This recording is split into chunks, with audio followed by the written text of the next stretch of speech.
Hey, today I'm on the roof of the shop. In a second I'll see you in the shop. Welcome to Bodevision. You heard?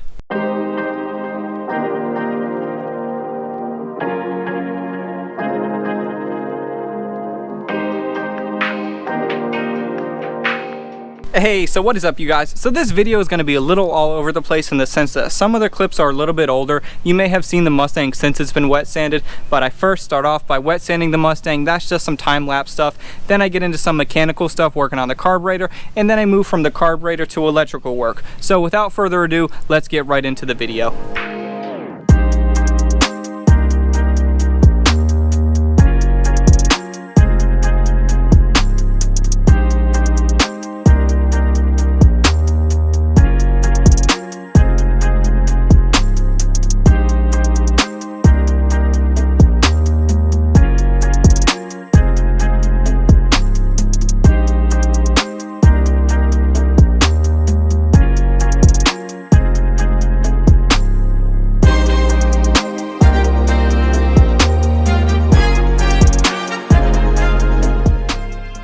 I gotta do some mechanical work. You know, mechanical work is not my specialty. I like to keep it with the body work, keep it with the fab work, different stuff like that. But what I have to do is I gotta replace the carburetor. It's been a couple months since this thing ran. When I started it up, it's kind of giving me some issues and the carburetor's leaking gas out of all the seals. I figured the best way to go is just replace the whole thing. I need to get this thing sold so that way I can have another project on the way, or I can keep moving on Betty White. If you haven't seen video 1 through 3, I believe there's 3 now, check that out right there. I'll put the first one and you can make your way through the series.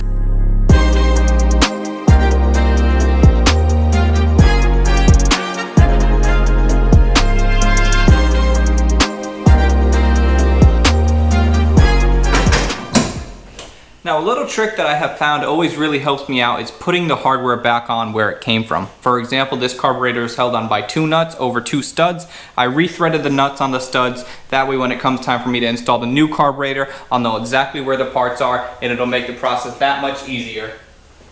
Now, getting the carburetor all figured out, that's all completely mechanical. That's going to be pretty self-explanatory. Hopefully if I put on a new carburetor, make sure it's all tuned correctly, I should be good to go. But something else that's a major problem with the car that I have to address before I sell it is the electrical. The gauge cluster is doing all kinds of crazy things, so I'm going to get that pulled out and I'm going to go from there. So the cluster was really doing some weird stuff. Whenever I would turn on the lights, the oil light would come on. Whenever I would turn on the ignition, the generator light would come on, and I think that's pretty normal, but there's just some weird stuff going on. None of the lights in the background were working, so what I'm doing is I'm just taking my schematics, I'm just going through, I'm going wire by wire, trying to figure out what's going on, making sure that everything is plugged in correctly.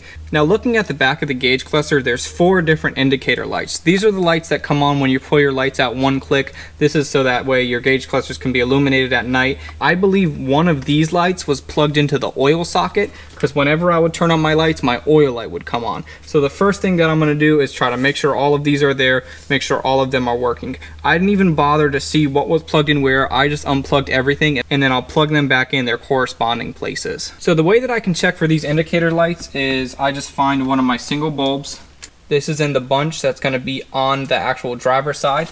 I turn my lights on 1 click, nothing happens. I take my ground wire, I have this going straight to the battery, this ground wire all the way in the engine bay into the ground wire. Don't even bother trying to stick it on some old paint, trying to scratch it to make it perfect. It's not going to work. But anyways, so I have my lights on, I take my ground wire, and there we go. So I know that's working. That's what I'm going to do for all 4 of them until I trace down all 4 indicator lights. Another weird thing that I noticed, I don't know if you guys watched the first video when I was driving the car over here. I pulled over, I stopped. That was right after I got gas. I thought I was overheating, but it turns out I didn't think it could be true, but looking at this and looking at my schematics, the one towards the passenger side, there's a red wire that comes out. That is this single wire. That single wire is the only one of its kind, and that's for temp. And that's plugged into the fuel. And then over here, where my actual temp is, on the gauge, on the driver's side, those are for, let me see, those are for fuel. So my temp gauge and my fuel gauge are not in the right spot. Now I know that it might seem like I'm kind of moving quickly and like I'm kind of just taking a shot in the dark, but to be honest, it's not always what it seems. You guys gotta understand this is a video. I checked again, I checked the schematics, I checked the wiring. I'm 100% sure that this fuel pod and the temperature pod is completely switched and backwards. So I'm going to pull apart the cluster, I'm gonna switch the pods, get it all back together, and we should be good to go.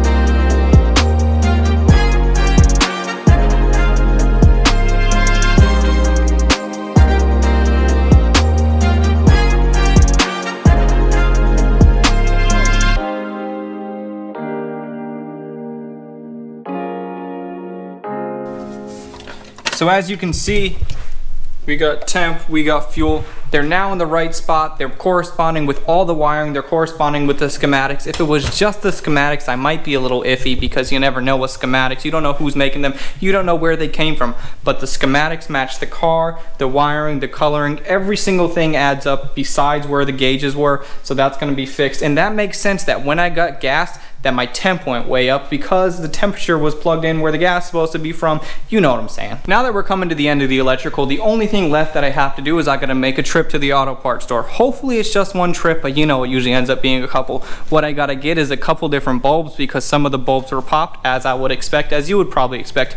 And also I have to get a flasher relay, signal relay, whatever you want to call it, because I think and I hope that's the reason why my signal lights aren't working. But as far as the sake of this video, you guys, that's gonna be about it. Thank you so much for watching. Unless you want to stick around and see me do some tricks on a 2x4 skateboard that I kind of made, because that's how we ride.